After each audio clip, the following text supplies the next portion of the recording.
wrestling guy.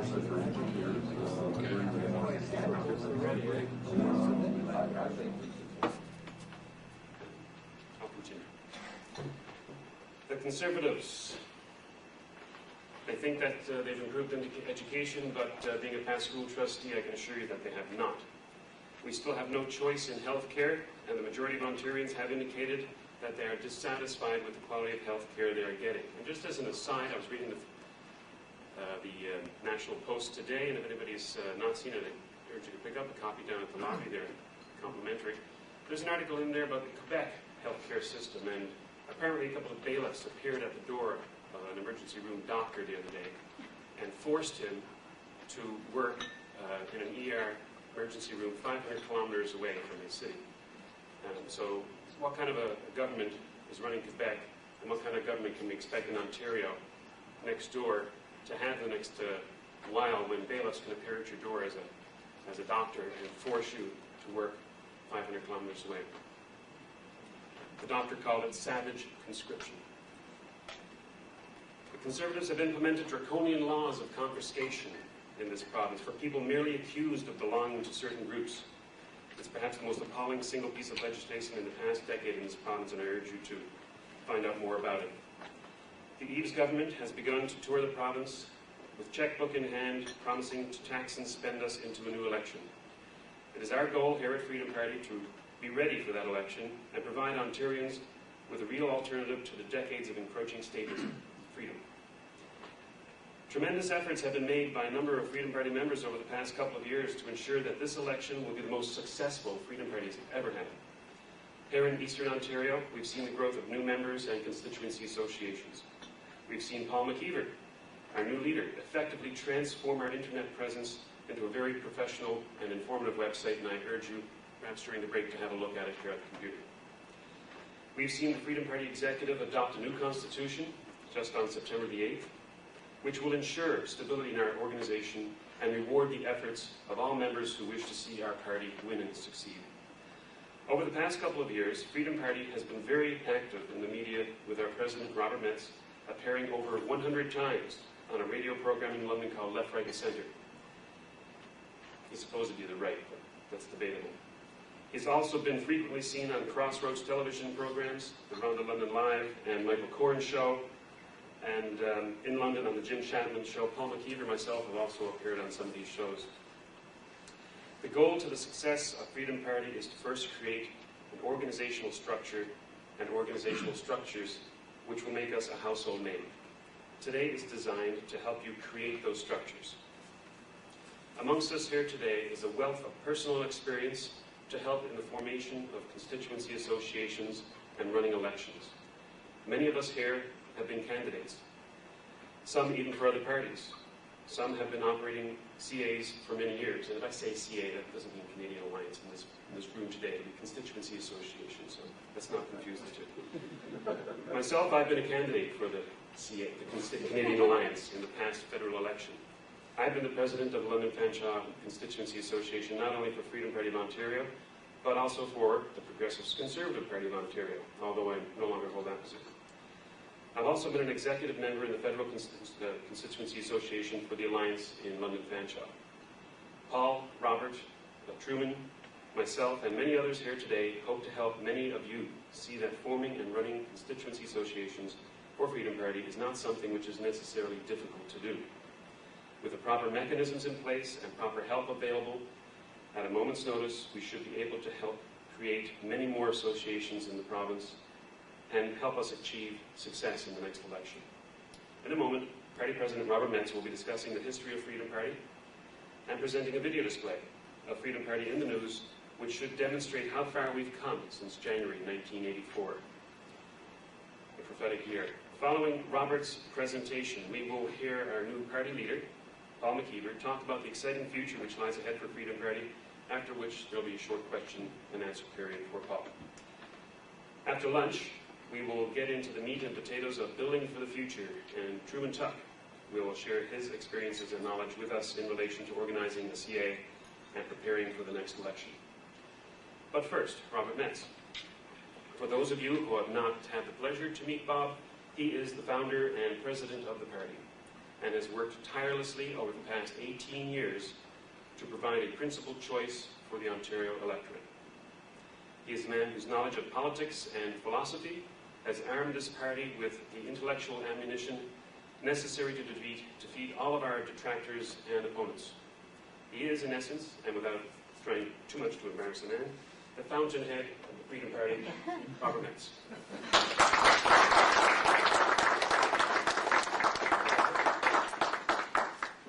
In many ways, this is the launch of a new phase of Freedom Party's growth, of our focus and our new agenda. I know a number of you who were entering here noticed that we have a few different logos.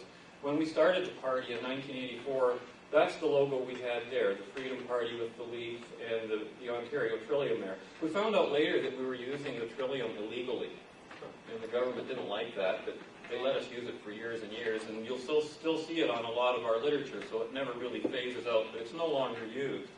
Then we switched to another style of FP for our logo, and the current one is the one that you see on your platform and Constitution that I hope everyone's got a copy of or access to. This is basically going to be the new logo look. If you look on our website, you'll see it there. And generally I tell people the policies, that's the large print, Constitution, that's the small print. And pretty well everything you want to know about the party from here on in begins with these two documents. Everything that we have here, all these newsletters, Freedom Flyer, our history of our past, opinions and consent, all of this material that's available here in hard copy is also available online. Everything we did since 1984 was transcribed to online presence and will be there permanently. And will always serve as a record for people to be able to access, to be able to tell that when we say something today, we mean it because we've got a track record. And that was one of the issues that we knew we had up against ourselves when we started the party, is you can't just start with an idea and expect people to jump on board. You've got to prove some kind of track record. And that's what my case is. That's why I'm here today. I'm not here to actually state a case for Freedom Party's platform or philosophy, but to demonstrate how we've been putting that philosophy into practice. We knew at first when we started the party that we were, quote, unelectable in the sense of expecting to get our candidates elected, so we knew a lot of our activity had to be focused on not only fielding candidates, but lobbying, education, advocacy, making connections with the media, getting our ideas accepted by the media, creating those relationships. And so basically what I'm going to address here is how does one build a credible organization from scratch? And really, rather than tell you, we've decided to show you, and we've got a video presentation for you here today. Actually, two quick ones. I really should get underway right away as soon as I can with the first one, because a lot of what I would tell you here is already encapsulated for us in these videos. The main thing to be aware of on these videos is that they weren't, quote, created by us. This is Freedom Party as seen by the media. We didn't get a say on how they were going to cover us, on what words they use. There's lots of little inaccuracies here and there in the news coverage, which I'll address after you see them. And that's the kind of thing, I guess, that every political party has to deal with when it gets started. The first set of videos runs about 12 minutes that I'm going to show you, and this was all from the period 1987-88 in terms of when it was broadcast on various news media. And in a way, the media did us a lot of favors by encapsulating this in a very brief way so that people can absorb a lot of information in a short time. But just before I start the video, I'm not usually, I write a lot of things, and I usually write essays and issues of, dealing with issues of importance, but I tried something different for today's meeting. I tried a little bit of poetry. So just before I start this video, I thought you might be interested in why I'm so interested in freedom. And my little poem that I wrote here is called, It Must Be Freedom. Tweedledum, tweedledoo, and tweedledee have a plan for you and me. They'll rob Peter to pay for Paul. This, they say, is for the good of all. Are you a Peter or are you a Paul? To be either may hasten our fall. Is not their system for the bad of all?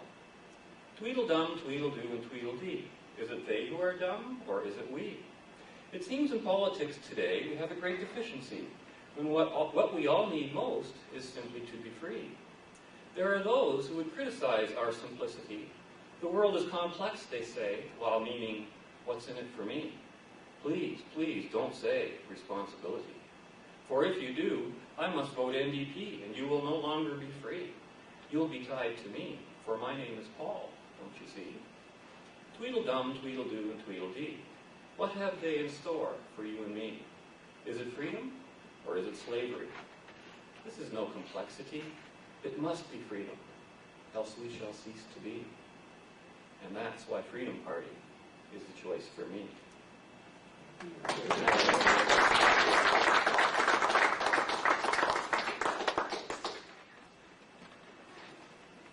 Except all turn to the left now. Are you disenchanted with political parties that sometimes seem as similar as Tweedledee and Tweedledum? For some people, the Freedom Party offers a distinct alternative. When Kate Young filed her story before the 1985 provincial election, Freedom Party founders promised something fresh for the politically weary. How they're faring today is the subject of tonight's follow-up report. This is a familiar sight in Ontario these days, campaign workers hammering election signs into lawns. But this election sign isn't quite as familiar. It's for the Freedom Party of Ontario, and one of its founding members is Mark Emery, well known for his opposition to London taxpayers supporting the 1991 Pan Am Games. He's the party's campaign director and says every issue in this election, whether it be jobs or censorship, ultimately involves the citizens' freedom of choice. Freedom's governments have consistently taken away. We believe that the purpose of government should be to protect your freedom of choice and not to restrict it. And we believe that the three parties that are in government today that are out looking for votes are parties that are basically going to increase your taxes, increase our debt, and further restrict the options and opportunities and choices you have available to you. Emery formed the party just over a year ago with Robert Metz, who's running in London South and also party president. Both were previously associated with the Libertarian Party, but were dissatisfied with its lack of commitment between elections. They say this party will be around after May 2nd, even if it loses, and they say they have no doubt they will. It's a long, hard climb to the Freedom Party's provincial headquarters. Perhaps symbolic of the long, hard climb the party still faces before it reaches political respectability and achieves its goal of getting government off the backs and out of the wallets of the people. Freedom in a political context means only that you're free from the coercive force of government to predetermine your choices. It doesn't mean you're free from your obligations to your landlord or free from your obligations to your family or to your job or to any of those things. Those are obligations that each of us in the course of our life assume either directly or indirectly on a voluntary basis. That's the whole point of freedom, is that freedom in itself, if it's properly defined, limits the action of an individual within a free society. In other words, I can't be free unless you're free, unless the people out there are free, each individual. Otherwise, freedom has no meaning. Well, our job is, and especially what my job is, to educate them that freedom is indivisible, that certain aspects of freedom they feel comfortable, or more importantly, that they see themselves benefiting by. You know, people who like to read adult magazines feel they benefit from no censorship. People who are in the import-export business feel they're going to benefit from free trade. What they don't go one step further and do is they don't see how it's also the same principle that will allow other people to benefit in areas where they're not concerned. Like a lot of people who believe in free trade don't support the right to smoke marijuana, and yet the two are indivisible. Heavy ideas. In the era of the 30-second clip and the photo opportunity, the Freedom Party doggedly plugs away at getting its message across to the voter. Emery and Metz and the 350 other Freedom Party members in Ontario are in this for the long haul, and they're determined to stay in it, whether it takes 5, 10, or even 20 years. So we decided we were going to take it slow. We were going to start organizing on a grassroots level in communities where we could be there essentially on a full-time basis. And we do most of our campaigning and activity and education programs between elections. And that's why we're here on a full-time basis. The recent garbage strike in London was an ideal opportunity for the Freedom Party to demonstrate how its vision would work. Not content to be held hostage, as party officials put it, by City Hall and striking outside workers, the Freedom Party hired a truck and collected garbage from some neighborhoods. This is what we thought of as a constructive protest. It's a way of saying, listen, we don't feel that we should be blackmailed either by the city or by the union or by anybody about essential services. And yet rather than, take petitions or protest or picket or something like that, we thought what more constructive way of going about it than picking up people's garbage and showing that they don't have to say, oh, we surrender. The Freedom Party is in favor of contracting out garbage collection to private enterprise to increase competition, reduce costs, and keep the taxpayer from being held hostage during labor disputes. While collecting garbage during a strike may have been popular with some, the Freedom Party's stand in favor of Sunday shopping tends to be unpopular with many. Hello, here's a brochure supporting your right to shop on Sunday. No, I don't like it at all. It's bad. Well, what are you buying things for? Metz has been a Freedom Party candidate in the last 2 provincial elections. 11 candidates ran across the province last time around. The party only expects to get 1 or 2% of the vote. The important thing is to field candidates. There's the element of political credibility. Can you be electable in the immediate future? Well, that's something when we started this party we knew would be at least a decade or 2 away. Because credibility in an election is a totally different, it isn't really that related to your ideas directly. It's related more to the credibility of the organization behind the ideas and its consistency and its ability to be there election after election. Running for election is expensive. The Freedom Party does fundraising among its members, but it needs more. That's where its philosophy of self-reliance comes in. The Freedom Party is also a business. The latest project is a calendar of individual freedoms featuring the icons of its laissez-faire philosophy. The party is expecting to raise about $30,000 from the U.S. edition of the calendar. We're trying to move more into giving them a physical product. We don't like to be beggars like political parties are assumed to be. We like to be producers, a goods provider, somebody who's going to give you some value for what it is we're asking you to give us. Is this a business? Well, everything that has to survive has got to be treated like a business, except love. But I mean, that's different. But definitely in politics, you've got to provide your market, that's the public, with something they can use, something they want, something they will continue to come back for. The Freedom Party is challenging many of the aspects of society people hold most dearly. The Freedom Party would do away with government-run health insurance. Abortions would be legal, but a woman would have to pay for it herself. People are interested in whatever they can get out of the system with the least effort. But unfortunately, and the government is more than happy to give them that, rather tragically, but a lot of people resist the responsibility of their own decisions. They'd rather, oh, if I screw up, somebody else gets to hold the bag. But if I actually, do well, then I want to keep it all. People hate paying taxes, but they don't want to stop the government spending, which they see themselves benefit from. Yet they're identical. They're the same thing. You can't lower taxes without cutting government spending. Everybody wants lower taxes, but nobody wants to cut back on feeding at the trough, the gravy train of government spending, and these two are related. You can't live like this for long without something just being destroyed, and likely it's your own future that's going to be destroyed if we continue to encourage our governments to tax us and spend us, and spend that money and taking it away from us all along, all the choices going away, all the money going away. But it's a long haul. These people have been weaned like drug addicts on government spending and government programs and promises. Don't be surprised if you haven't heard of the Freedom Party. There are only about 200 members across Ontario, but they're planning to field as many as 10 candidates in the next provincial election. Their political message: keep government out of the lives of the individual. Thousands of years now, we have earned our freedom piece by piece because individuals buck the system. Not surprising, the Freedom Party sells Ayn Rand novels at their meeting. Rand's the literary champion of the individual. And not surprising, they invited Paul Madger, the one-man crusade for Sunday shopping, to their meeting. I think Paul Madger's a hero. They agree with me in my fight for the free choice in Sunday shopping. And I think it's very nice that so many people have come out because they believe in what I'm doing and they support me. And I think this is a way one of the ways we'll get these laws changed. So Paul Magder has some new friends and some new support. He says he'll need it. Next week he launches yet another court challenge to the Sunday shopping laws, and the Freedom Party will be behind him all the way. Lynn Whittam, CBC News, Toronto. Important for the party is that it spreads its message against government intervention, it says. CFTO's Carl Hanlon reports. Bill Frampton has no intention of getting elected, but he's campaigning anyway for the Freedom Party in Mississauga East. The man who started the party in 1984 says its philosophy is simple. We think that governments should be there preventing some people from imposing their will on others rather than the reverse.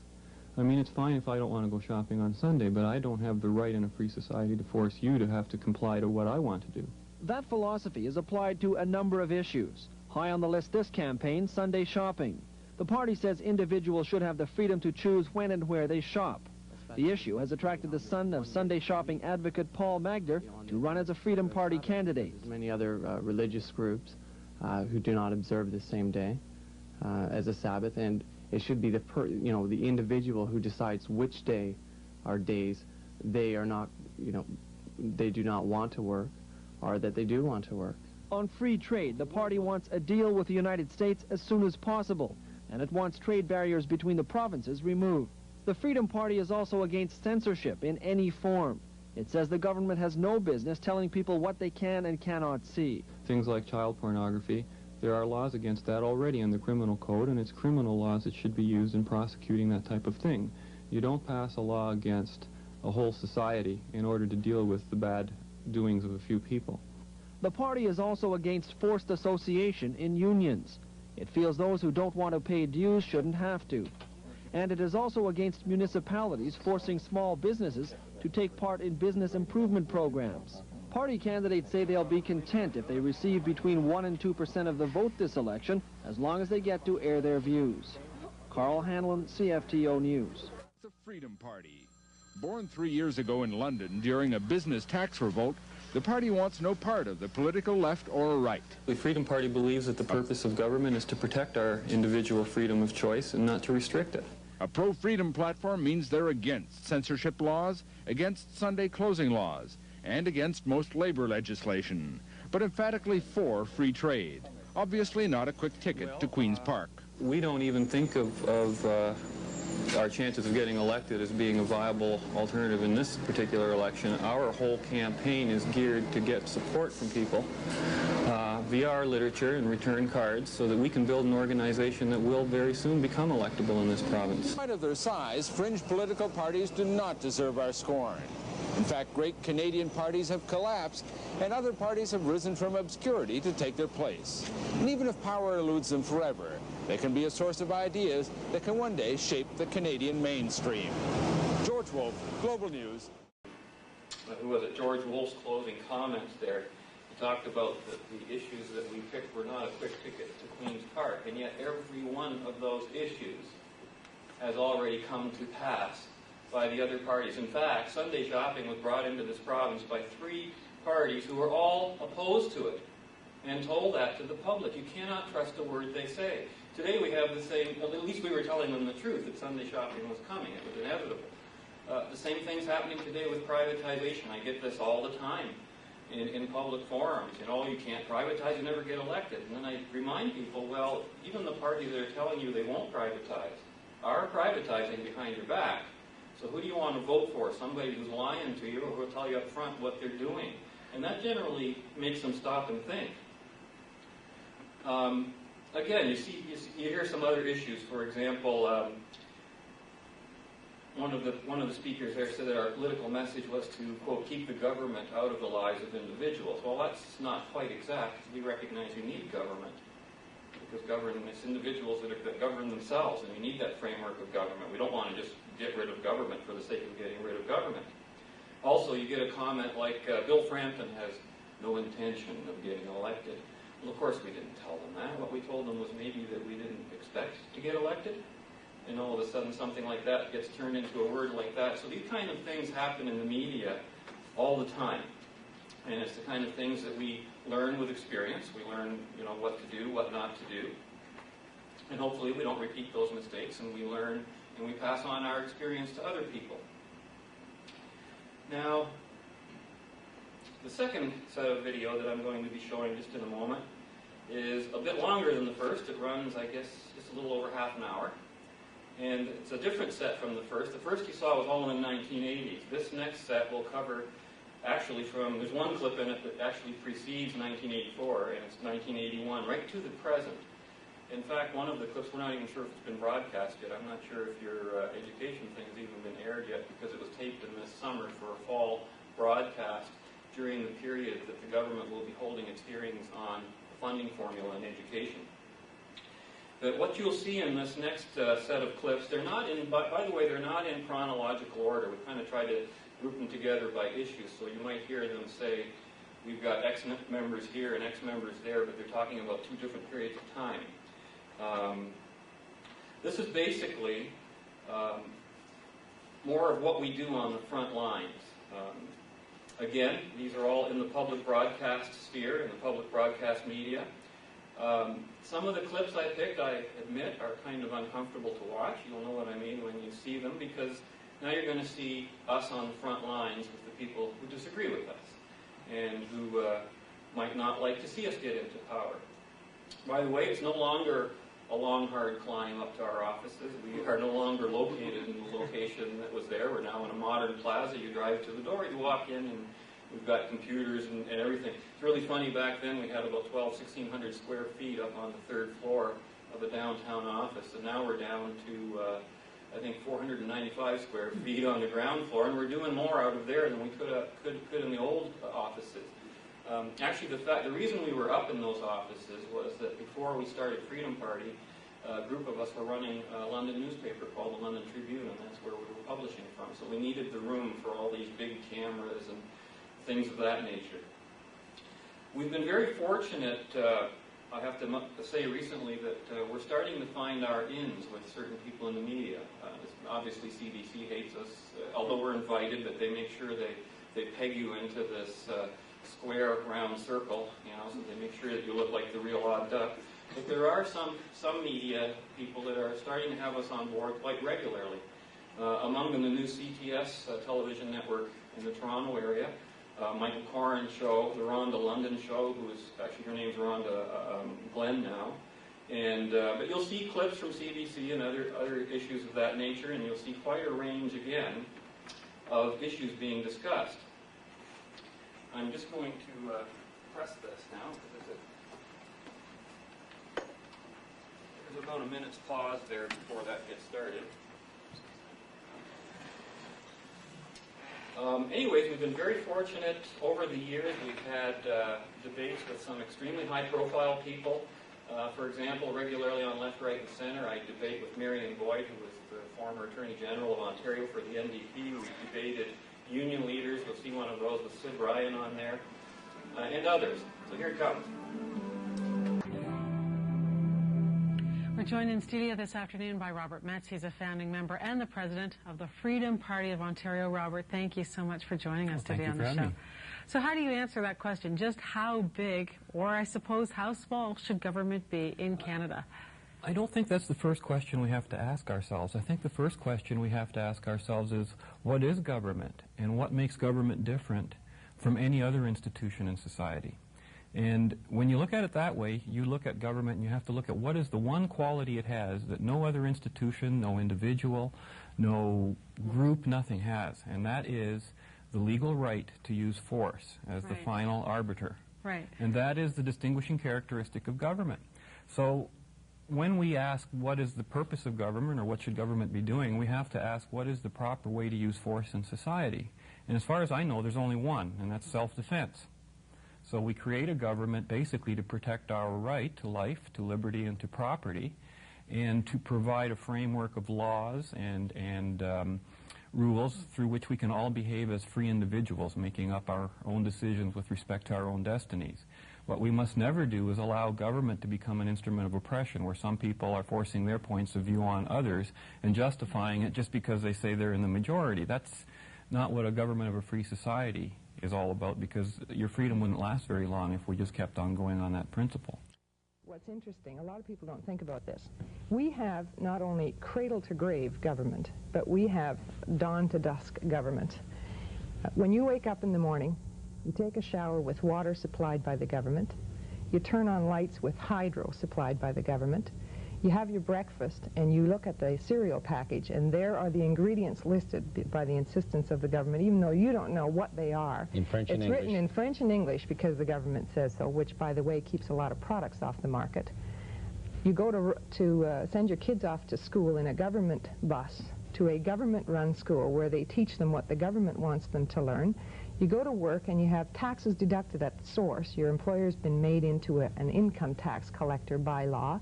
You come home and you stop at the local store, which is regulated with business licenses and taxed to the hilt. You buy milk that's governed by a marketing board that the government runs. You come home and you turn on the television set, and what you see is regulated by the CRTC. If you go to a movie, you see a film that's been screened by a censorship board. I mean, I just want you to know that they are involved in It's frightening. Sure, they're involved in everything practically that we do, from the moment we wake up to the moment we go to sleep. Live today, we're talking about choice in education. We're joined in studio by Robert Vaughan. He's the education critic for the Freedom Party of Ontario. And you say it's important to remember, first off, you don't like the government meddling in the education system at all. Very provocative statement. I'm sure it shocks a lot of people. But you say we need to remember what the role of government is in the first place. Have we lost sight of that? Oh, we lost sight of that many years ago. The role of government, remember in history at least, was to protect people's freedom of choice, their freedoms, their individual rights. That's what governments were constituted to do, to protect people. Now we look at governments to provide for people, to provide for their health care, to provide for their education, to provide for their old age, to provide for their babysitting. And as a provider, I think they're doing a lousy job. As a protector of individual rights, they're doing a lousy job, because now they've got so many tasks foisted on their shoulders that they can't even do the simple tasks that they were constituted to do in the first place. I think there certainly is an ideology at work, and I think Sam was right on the money when he says purely pragmatic. Even the issue that you mentioned, which was the strategic voting, that's a complete abandonment for NDP and Liberal, where people are running around telling them how to vote in order so that they can elect someone who won't be Mike Harris. But let's face it, I mean, when Mike Harris ran around at the beginning of the year, building up to the election, I mean, he was running around trying to prove that he wasn't Mike Harris either.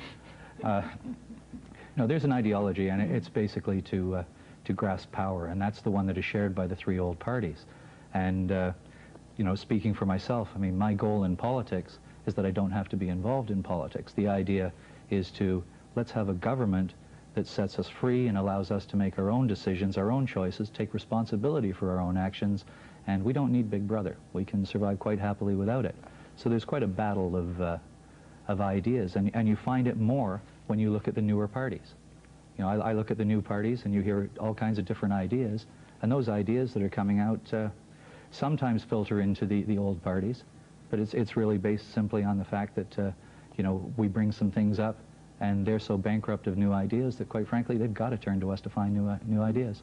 Mark Emery is against government, period. It wouldn't matter whether it's Sunday shopping, whether it's garbage collection or what. You know, I think he would like to do everything himself. That's it. Well, he wants to run his own life, and you know, more power to you from the overall standpoint. But please, in the running of your own life, have some consideration, have some respect for Mr. Bradley, for Mr. McGuinness, for myself, for your fellow human being, you know, that type of thing. Fellow human beings I have respect for, but that would exclude politicians, unfortunately, because... But you're a politician yourself. No, I mean, you run for the Freedom Party, for goodness sakes. Come on now. The biggest politician for the Freedom Party. The important distinction I have to make, Darrell, is that what I support is people's right to make their own decisions as they see fit. After all, nobody knows how to run their lives better than they do. We don't need government. So that's the issue, though. That's the issue. That the people who are suffering as retail workers, who are surviving on minimum wage, you don't seem to care about those people. Well, we happen to, because we have to deal with those people, and we have to work with those people and represent those people. Oh, a monopoly on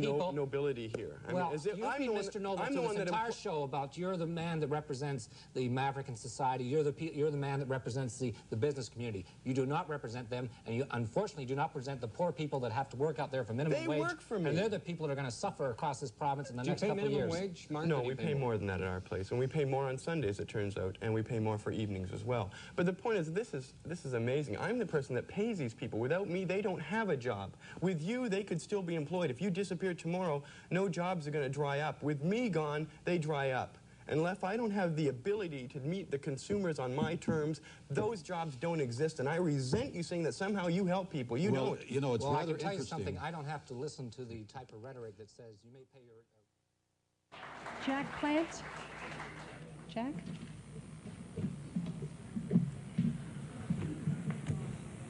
I'd love to see nurses getting paid what they're worth.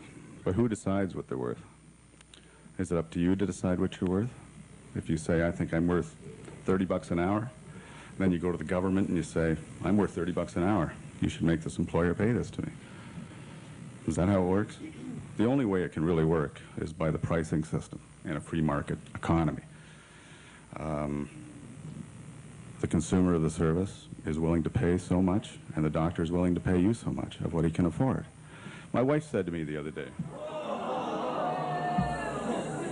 how would you like to decide it? You want the government to decide?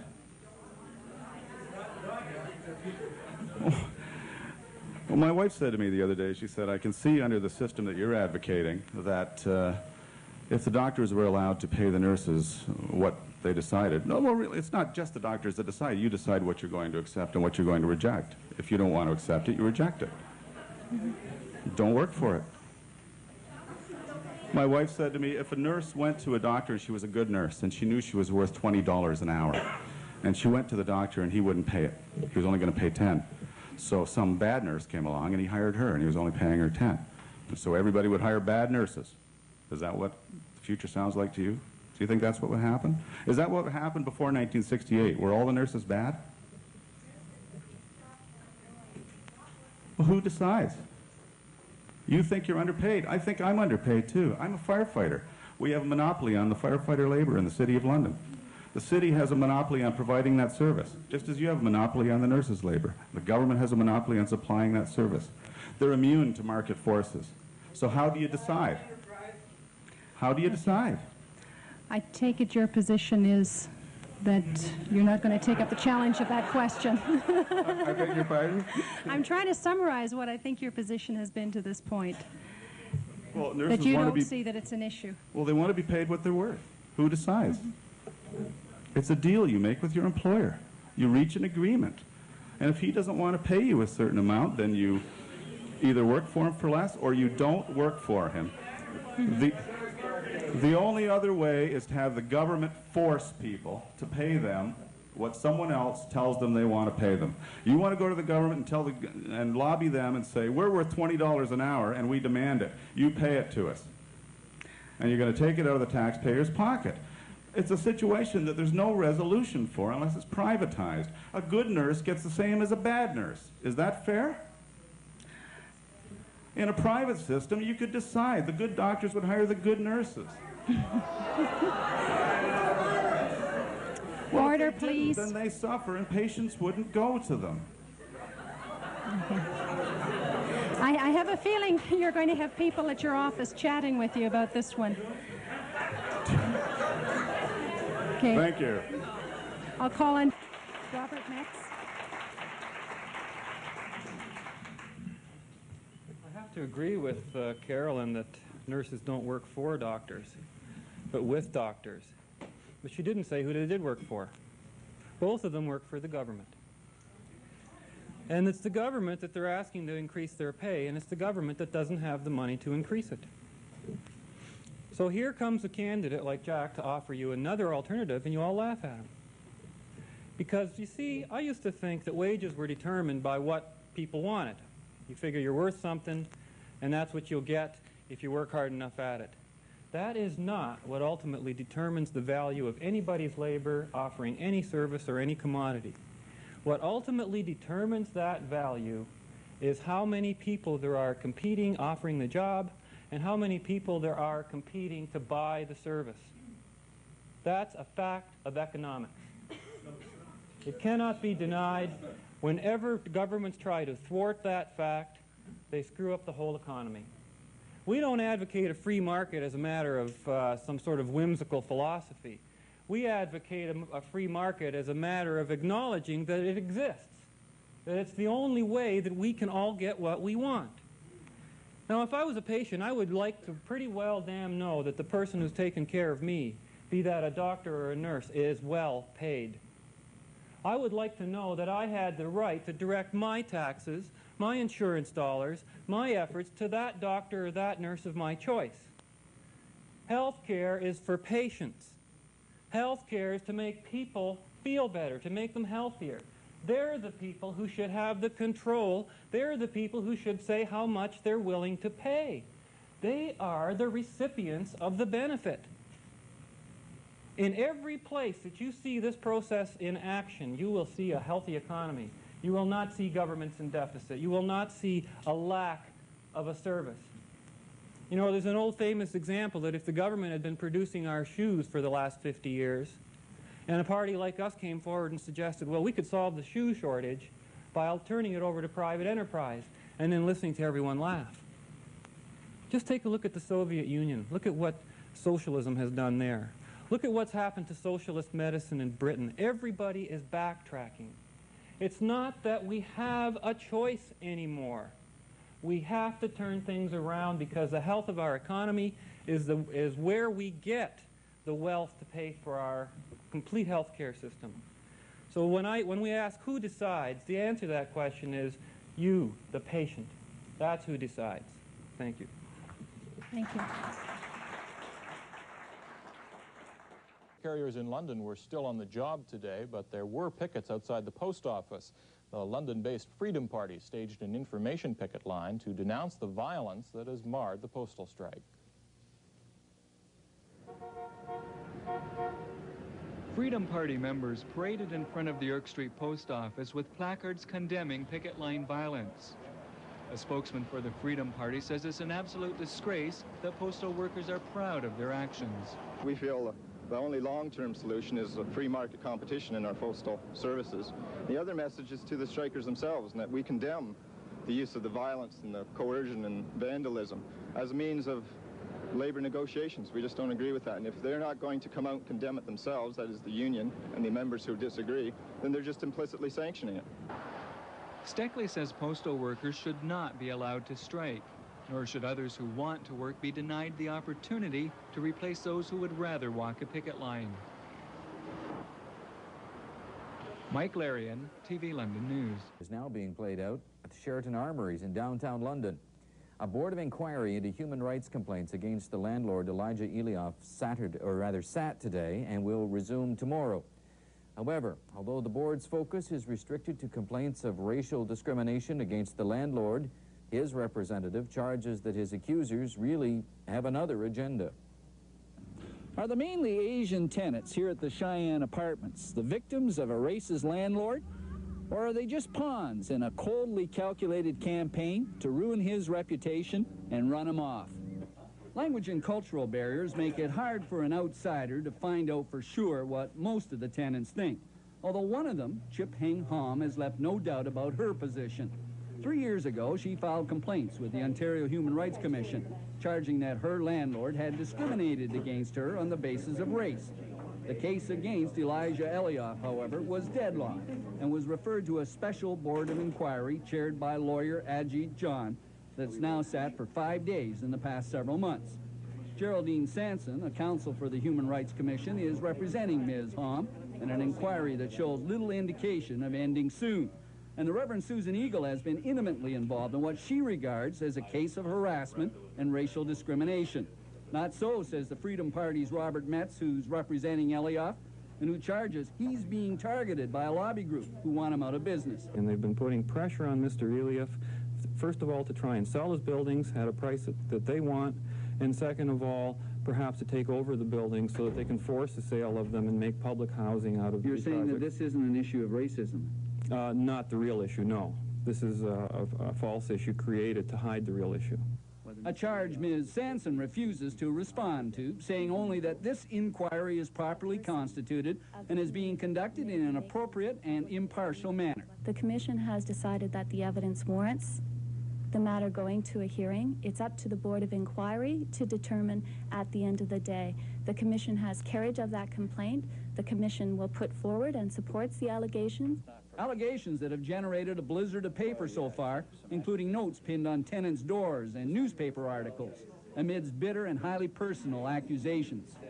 Someone like Susan Eagle wants to build up her ego and her name. I'm just doing my job, and that's to work with the community, and I think the community can speak very well for themselves. Right now, that community is mostly listening and perhaps making up its mind about a process few of its members have had past experience with, while the Board of Inquiry itself decides if Elijah Elioff is a victim or a victimizer. John Lee, CFPL TV News, London. You can't just assume it's racism. That's just adding fuel to the fire. I think we're dealing with a very dangerous situation when we have governments jumping into the game here and getting so many people very angry about the whole situation. It's a no-win situation. There comes a point, though, Robert, I think, where you can safely assume racism. When you look at the Toronto Fire Department and there's no ethnic faces, I mean, something's going on. Well, it's possible, but do you know what it is? Do you know that it's racism, or do you just assume that? Do you know that it's not? Well, I don't know either way, but I wouldn't jump in and make a prejudiced decision suggesting that it is. I mean, that's prejudice. To say that a person is racist because of a choice he made, you're being prejudiced. I mean, I've had that label stuck on me so many times, and I'm about the least racist person you can think of. I don't even think of race when I deal with people. I've dealt with people and had friends and family of every race, and it never occurs to me. Yet I've been labeled this because of some of my ideas, because I believe that people, regardless of race, color, and creed, should be treated equally before the law. That's the idea. What we don't want in society... What if they're not being treated equally? What if, No, because before the law. I don't treat everyone equally. Some people I like, some people I don't like, but it's not because of the color of their skin. Well, that's you, but there are people out there, Robert. I'm sure there are, but they have that right too. They might not like you because of the color of your clothes or the color of your... They have a right to discriminate against you just on the basis of your skin color? Well, because have you looked at our Constitution? It says we have a freedom of association. You have the right to associate with whom you want. Well, I haven't got the right to go to you and tell you, you gotta be friends with that person over there, even though you don't like them. Nobody's saying that. Well, that I have what to are you be friends. implying? Nobody's saying that you have to be friends with somebody. Well, then what are you saying? What I am saying is that according to human rights, the Charter of Rights and Freedoms, you don't have a right to discriminate against somebody. You can't say, you know, you're perfectly qualified for this job, but I don't like you because you're black. Where in the Charter of Rights and Freedoms does it say I don't have that right? I would suggest it says the opposite, that as an individual, I have the right to discriminate, but the government doesn't have a right to discriminate. The Human Rights Commission they are just like up to their eyeballs with complaints that are being filed and being handled because people who have been discriminated against. At any rate, our phones are just absolutely ringing off the hook. Let's get to our phones. Steve is on line 6. Go ahead, Steve. You're on the air. Yeah, hi. Hi, Steve. Go ahead. I completely agree with your guest that it's legislated racism. It's apartheid. It is nothing less. Anyone that anytime. I mean, I really like to hear from equity advocates talk about the strength of diversity and how that can benefit business. I really think that's a good line, and I think that's completely defensible. In fact, I go a little bit further. I would say that the market will correct the problem because of the very fact that no matter what the color of your skin, if you are a well-trained and talented person, you are indispensable. And those businesses who choose to discriminate on the basis of color or race or what have you will make themselves less competitive and, in fact, will fail. All right, but should the government intervene in any way? Absolutely not. There are numerous reasons why not. One that really glares out at me is the violation of the Golden Rule. No matter how you want to look at that, we should do unto others as we would have them do unto us. Government represents each of us. So to really figure out what this law is doing, we should never just think of government doing it to us. We should think of our next-door neighbor doing it to us. What's the next-door neighbor doing? The next-door neighbor is coming to us and saying, you will hire, the next-door neighbor is green and you're purple, okay? The next-door neighbor is green and he comes to you and says, you will hire one of my green friends or I will take out of your pocket $50,000 or $10,000 in the first instance. Is that something that you would want to happen to you? If the answer is no, then certainly you don't want the same thing to happen for anybody else. I mean, this is a do unto others as you would have them do unto you. That is, surely you do. You got better pensions, benefits, and wages. You don't get them in the private sector. And so you get higher that 2% is worth thousands of dollars to you in your back pocket. And yet, so you pay higher taxes. But believe me, somebody would rather be taking home $35,000 per year and pay the taxes on it than be taking home $15,000 a year. Hang on a sec here. You know, if you wanted to do something useful as a union leader, you know what you could be doing for the labor in this province and in this country? Fighting for lower taxes. Fight for a higher tax exemption rate. It shouldn't be like, you know, your minimum, you shouldn't be paying taxes on anything you make before $20,000 a year. But the problem is the kinds of issues that unions support are the kinds of issues that governments have to tax your labor for. That's why they're paying 52%. I'm going to raise it. So let's talk about taxes. So Mike Harris came in the last election, supported by people like you, saying lower taxes. So what I ran against Mike Harris, people like you who advocate lower taxes. So as a result of those taxes, you had to borrow $4 billion, by the way. It's the old thing of, you know, capitalism is man exploiting his fellow man, and communism is just the other way around. Not only men, actually, but they also exploit a lot of women. No, but it's just the other way around. And so on. You mean, when you have a government system that insists that the government runs things, you can be sure that somebody's going to be exploited. I'll guarantee that. When you make everyone subservient. Actually, I want to turn things back to the libertarian side of the equation, because that is the critique of communism, that there's sort of a state control. That's the stereotype.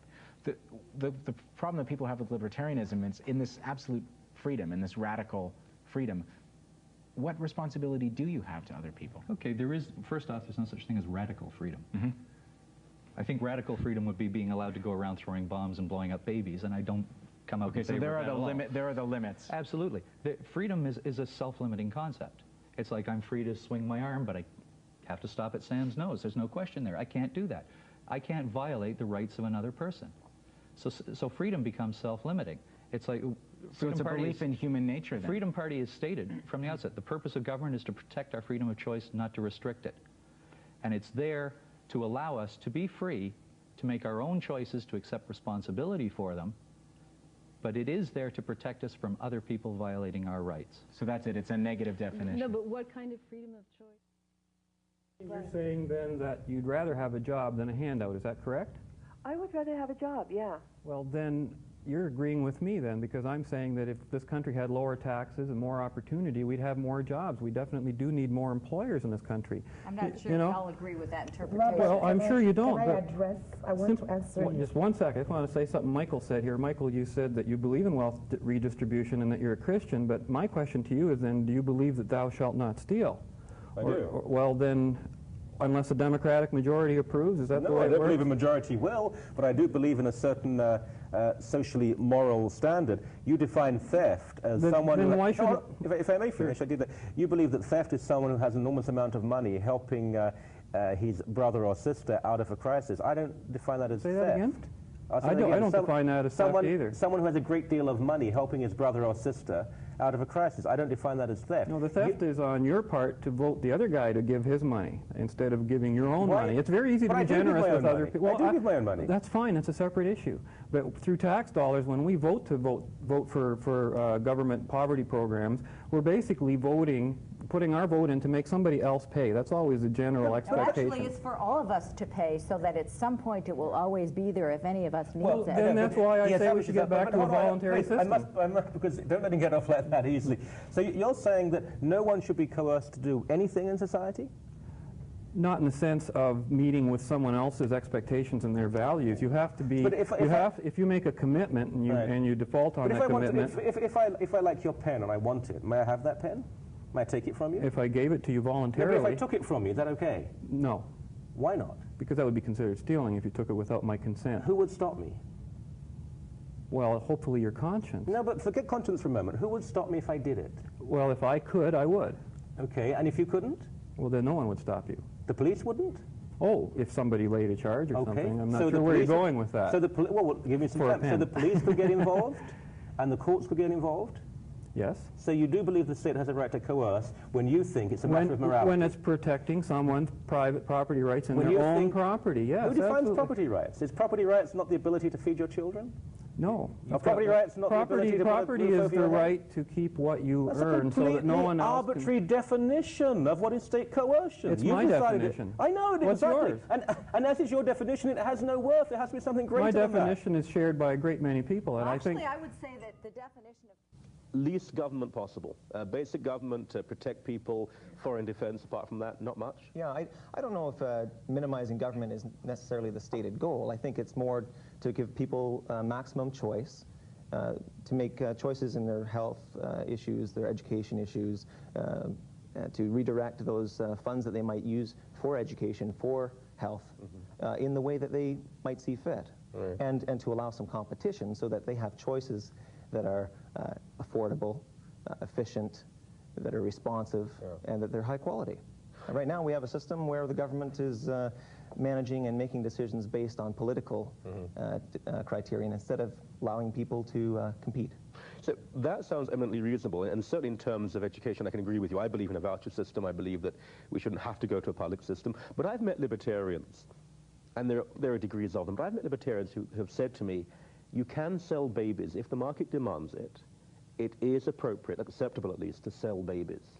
Now, that's quite a well-known lawyer. I'm not going to name who this woman is, but she's known as a libertarian writer, and she made this argument, which I mean, is that mainstream libertarianism? I wouldn't say it is. That sounds quite bizarre. In terms of our platform in this election, for example, we are focusing, just as the major parties are, on the three issues that appear to be of most interest to the public, and that is health, education, and taxation.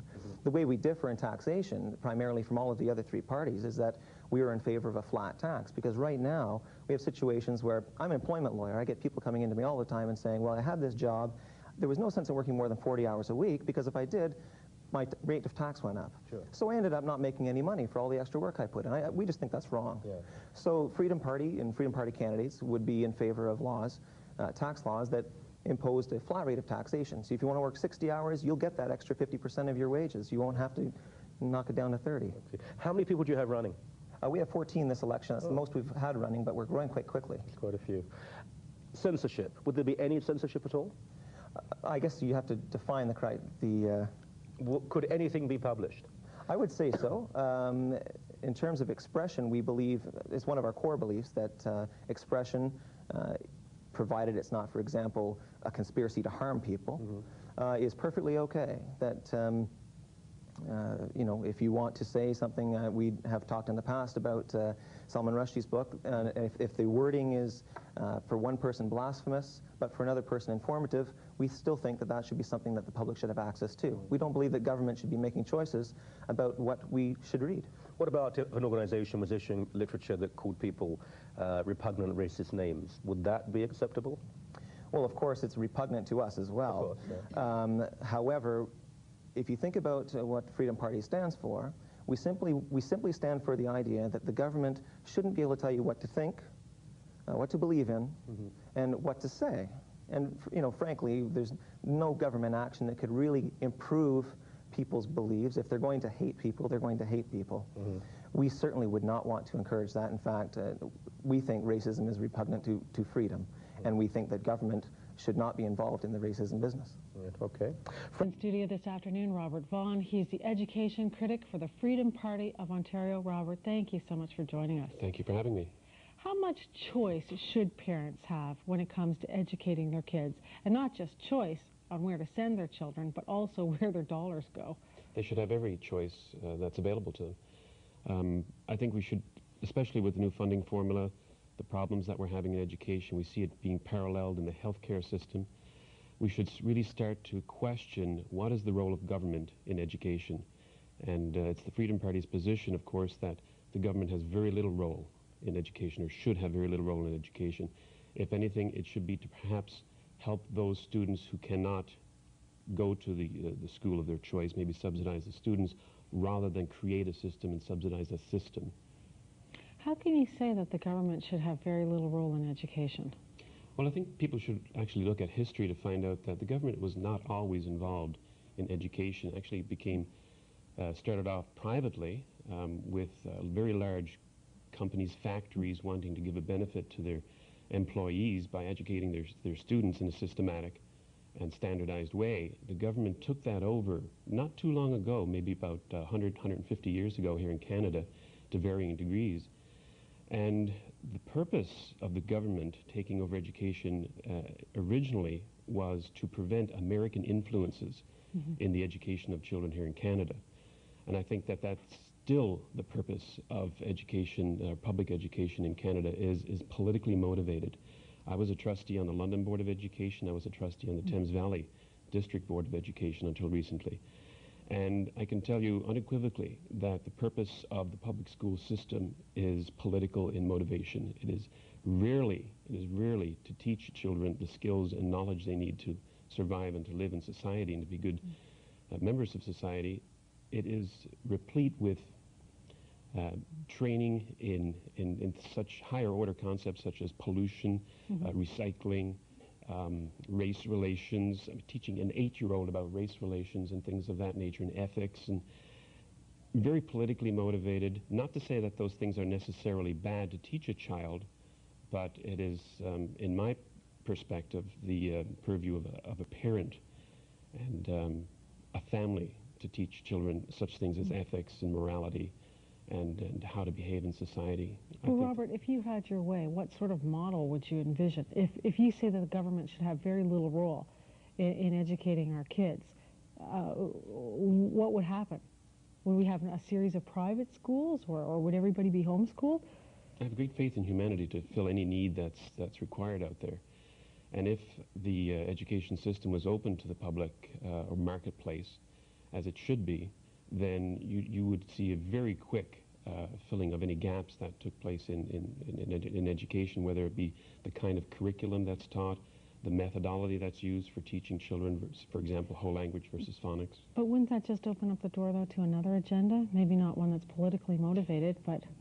Perhaps so, you know, but the thing is, an agenda driven by corporate Canada. You may be right in some cases, but the thing is, and this is the crucial point, it is then the parent's decision to either accept that or not.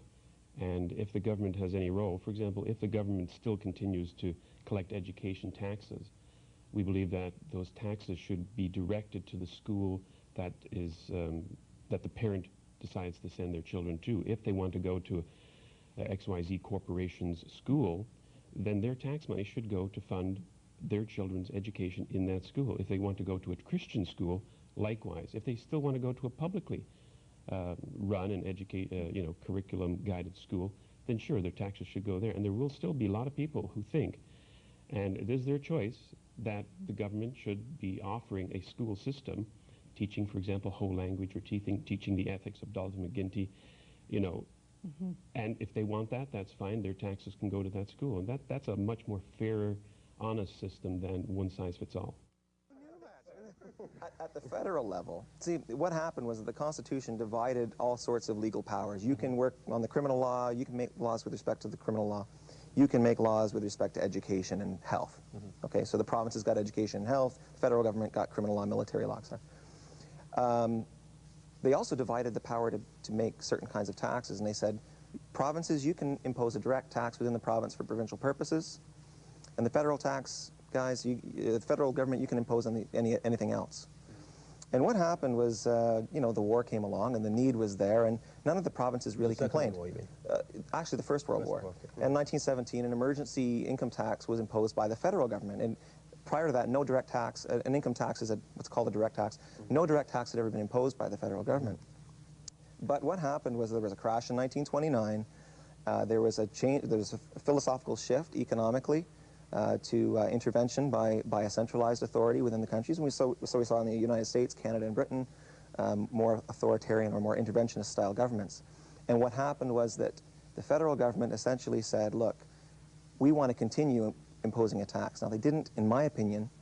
Don't go out to the court and make this argument, you will fail, okay? But this is on an academic level. I'd like to say that my opinion is that the federal government continues not to have the jurisdiction to impose an income tax or a GST.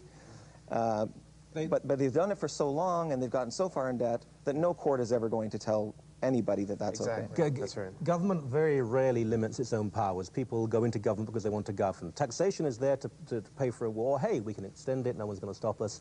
Thus, there must be a word to describe that law. It's not Murphy's Law, but they carry on extending and extending. Let's take another call. Joanne online. You know, there's an old saying that says that the society that values security more than it values freedom will lose both, whereas a society that values freedom more than security will gain both. And that's very true, because security comes from freedom, from the choices that we make, and from the productivity we create, so that there's a greater abundance for all. We must never be envious of people who have something that we don't have, because when we do that, we destroy the system of productivity. We can't be going after them because they earned something and we didn't. Whether it's our fault or not, that's not the issue. That's absolutely not the issue.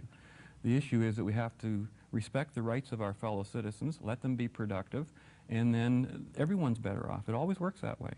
Robert Metz, our time is gone, but thank you so much for joining us. It's always fun talking to you. Thank you. Don't go away. We're going to continue this conversation. A couple phone lines open.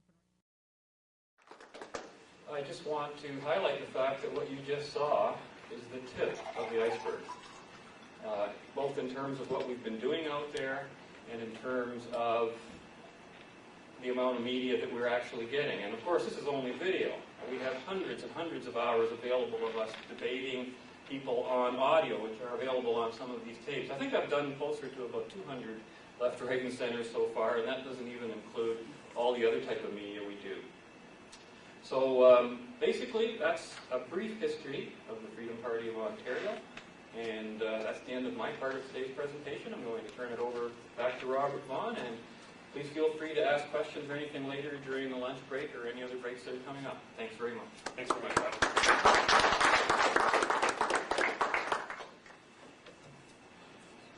I don't think we have too much time for a break, unfortunately, but the back door is open, so you don't have to intrude on anybody up here if you just want to pop out for a quick minute. I'll be introducing Paul at the moment. A leader is someone who not only can guide lead a group of people, but one who can inspire and motivate people. Paul McKeever is just that sort of leader. I have to admit that over the past few years, my enthusiasm for the political struggle for freedom has waned at times. And then along came Paul McKeever. Paul has shown Freedom Party members by example that through dedication and hard work, we can pull ourselves out of our doldrums. We can capture the winds of change and make a difference in the political makeup of Ontario. Paul's efforts in this party have been Herculean. He has almost single-handedly reworked our entire website, constitution, and policies. He has inspired us to work and to grow. He is a man who says what he thinks and does what he says. He is Freedom Party's new leader, Paul McKeever.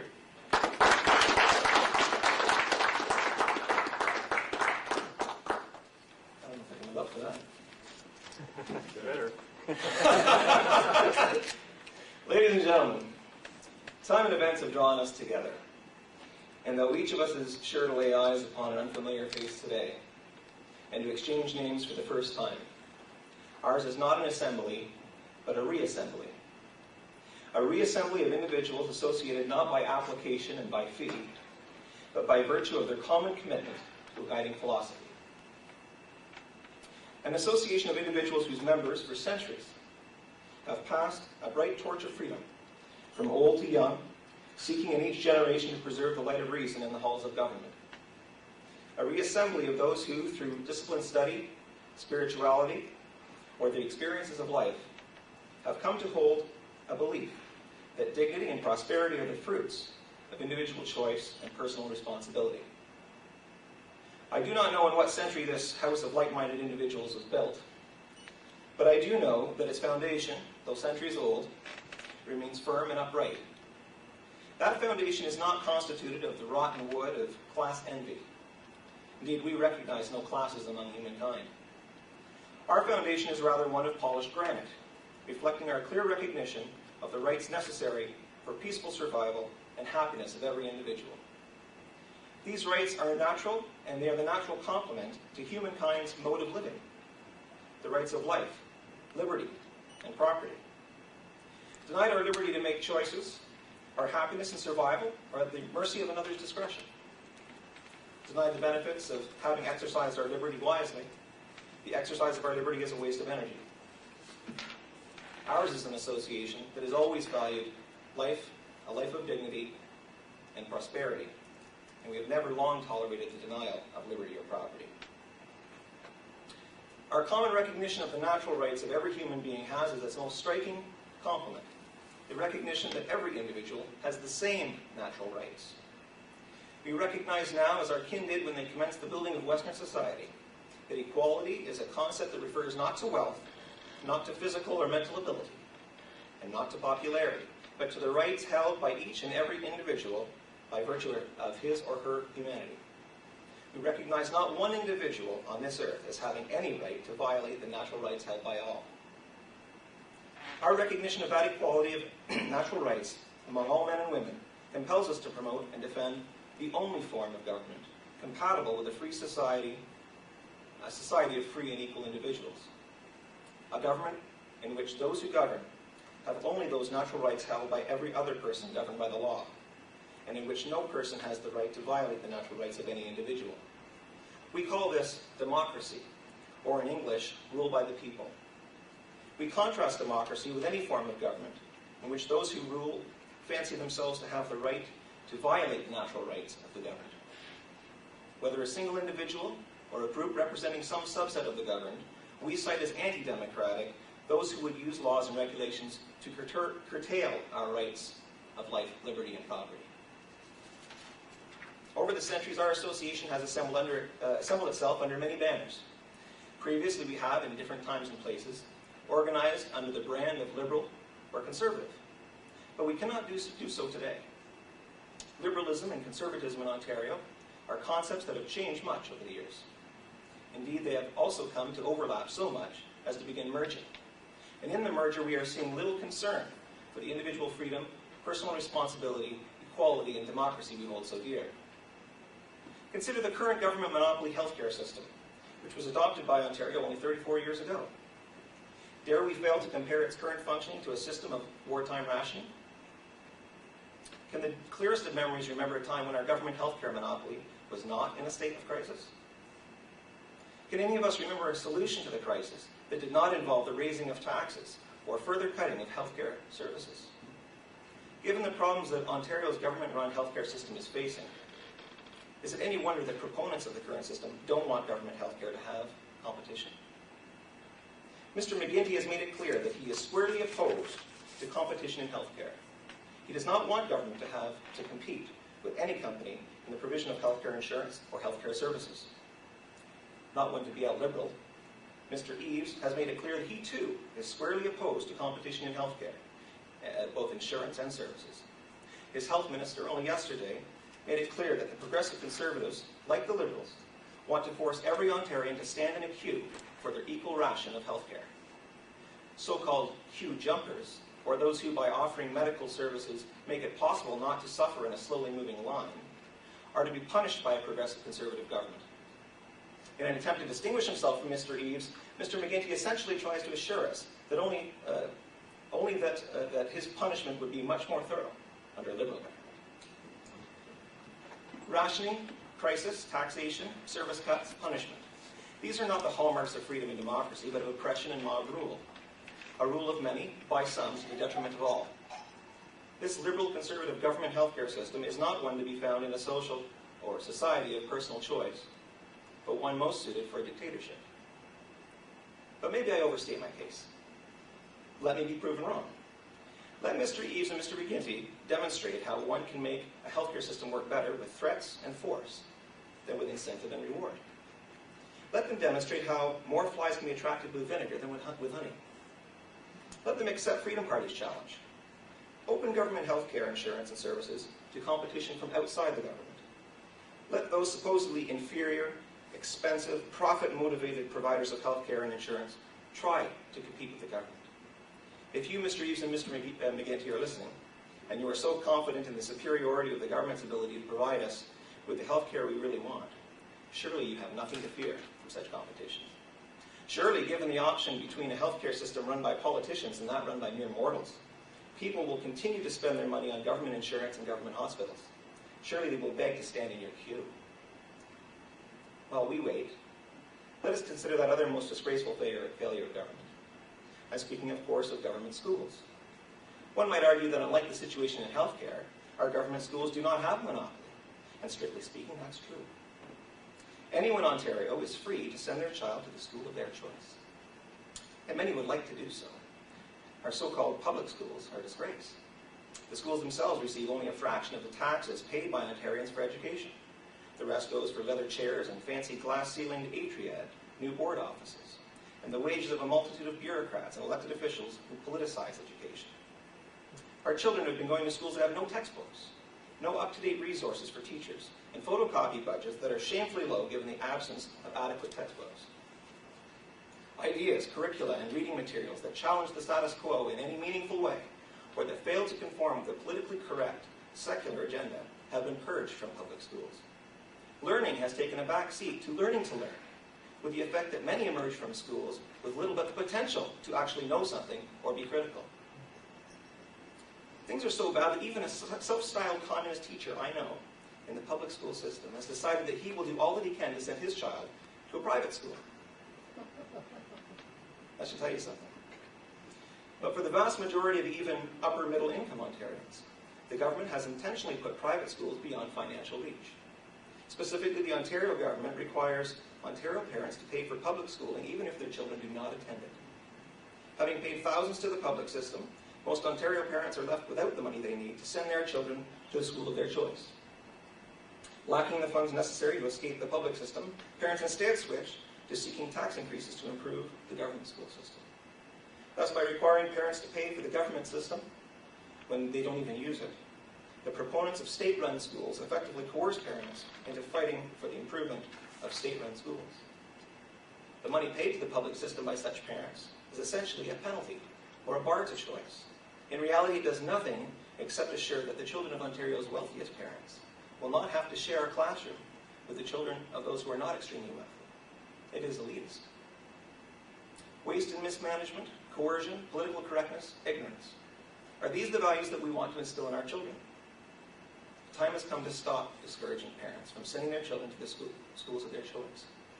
Freedom Party is truly alone in offering that choice to parents. Freedom Party proposes that rather than giving your education dollars to the government in the form of taxes, you should give your education dollars directly to the school of your choice.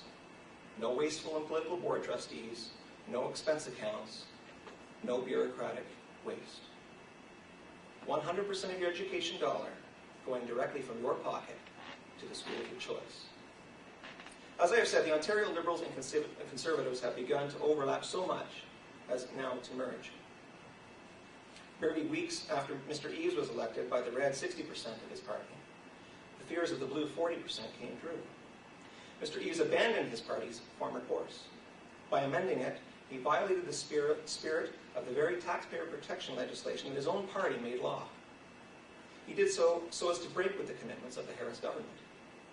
He did so to court the left, and in doing so, opened a very wide door for a political party with a track record of defending and supporting individual choice and personal responsibility.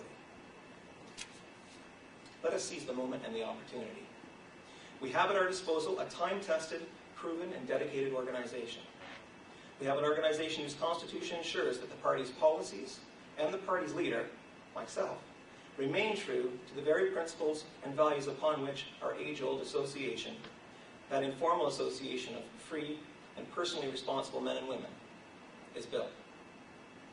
We have at our disposal an organization the policies of which flow from a commitment to individual freedom and equality, and to democracy in the truest sense of the word. So let us again defend our freedom to choose. Let us again demand equality. Let us again promote democratic government. Let us reassemble this time as Freedom Party.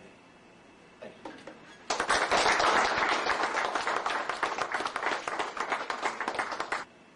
Any other questions? I actually have one, Paul.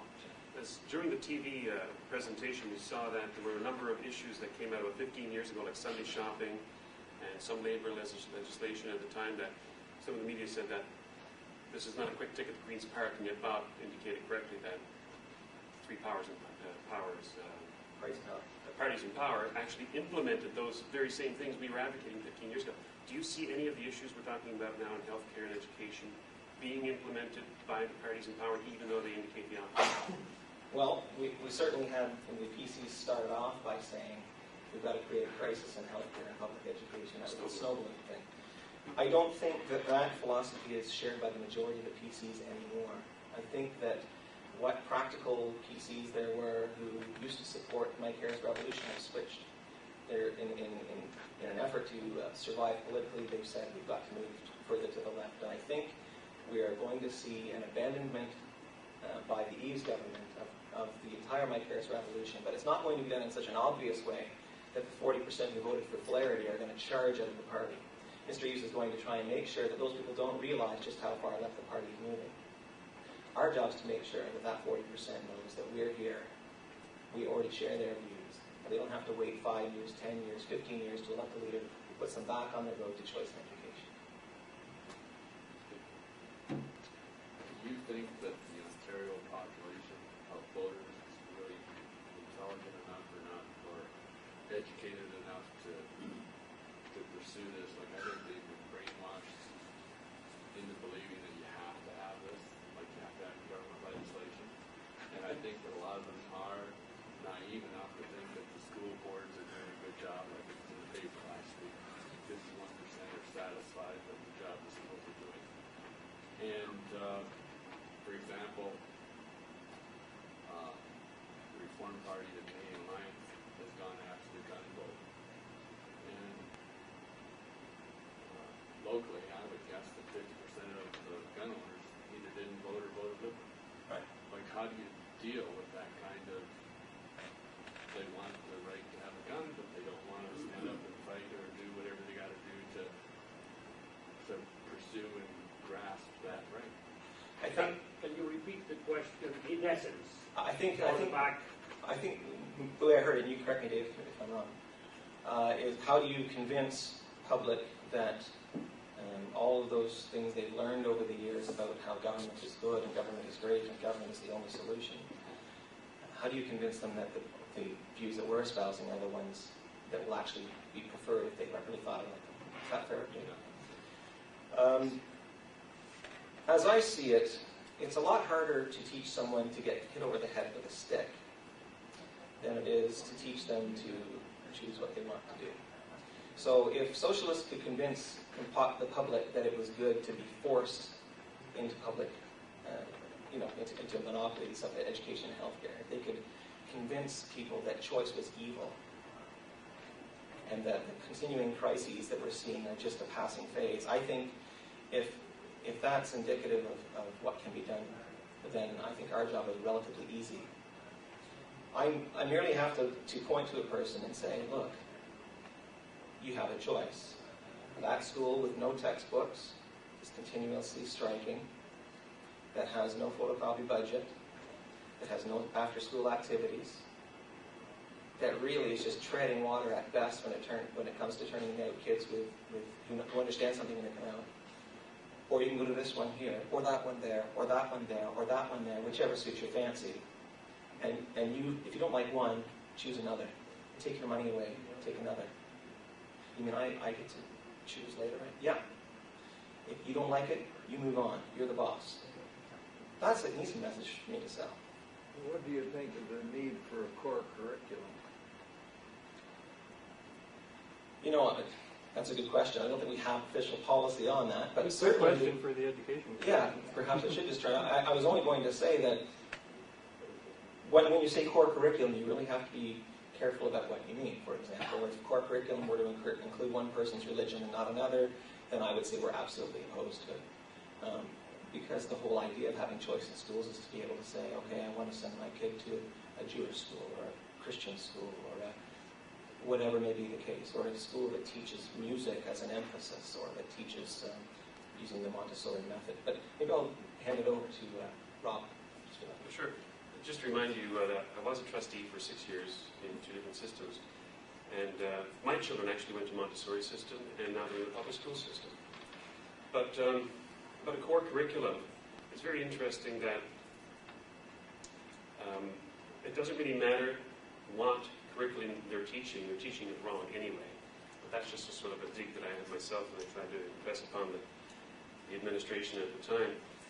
Freedom Party, I think, should take a policy about standards, and I see nothing wrong with the government, and I mentioned this on the live show, nothing wrong with the government coming out there and saying, to get a grade 12 diploma, these are the standards that have to be met. Okay, if you want a government stamp of approval, if that means something to you, and it won't mean a lot to a lot of people, but it will mean some to some people. If you want that grade 12 diploma, these are the standards that have to be met. These are the core subjects you have to understand. I see nothing wrong in the government doing that, as long as they give us the choice of how to go about getting there. That's the crucial part. That's the crucial part, and it's our position, of course, that choice is the option. Choice is the way to get there. But the parents decide how to get to that standard, how to meet that criteria if they want that diploma. Yeah, I just want to go back to the education. An idea I've always had is that the grade 13, that would be probably 13, what they ought to do is bring back something like the departmentals, where you have a set of exams on the real core subjects. Forget about religion, forget about pollution. You get back to math, physics, chemistry, history, your basic history, your English. You pass those exams. You can pass them when you're 12 years old. You can pass them when you're 25. When you pass them, you get your grade 13, you get your high school diploma. How you get them is your business. You would have the exams twice a year. You get them once free, then you start to pay $50 to pay to have the exam. And that would, I think, open up the system pretty well. If I was a 14-year-old, 15-year-old, well, I can see from my own experience, I didn't want to spend 5 years in high school. It was a waste of my time. I could have done it in 2 years. And so if it was open to me and I was 16, I could write those exams and pass. I could go on in life. And it certainly gives the students a lot of choice. I could have gone to tutors. I could have gone to whoever who would have taught me, tutored me for those exams. And I always thought that was a great idea. What do you think? I didn't hear a bad thing there. I don't have to spend 5 years in high school because I already know all that I'm going to learn in the next 4 years. Why not write the exam and have done with it? I have no problem with that at all. Well, that's proof that the high schools aren't there to educate. They're there for another reason. To babysit. But you won't get any argument from me. That's an excellent idea. In fact, I've just made a note of it for our next meeting. What do you do about the 30% who will not, under a private system, buy any insurance? By choice or by virtue of their lack of money? Choice, those who choose not to buy should be free not to buy. Those who cannot buy, going to pay when they get sick? They do. They will have to sell the house that they invested their money in instead of buying healthcare insurance. Instead of buying in Rosedale, perhaps they should have bought in Oshawa and had insurance. Now they're going to sell the Rosedale house and buy in Oshawa. So thanks very much for your questions, and thank you, Paul, for that.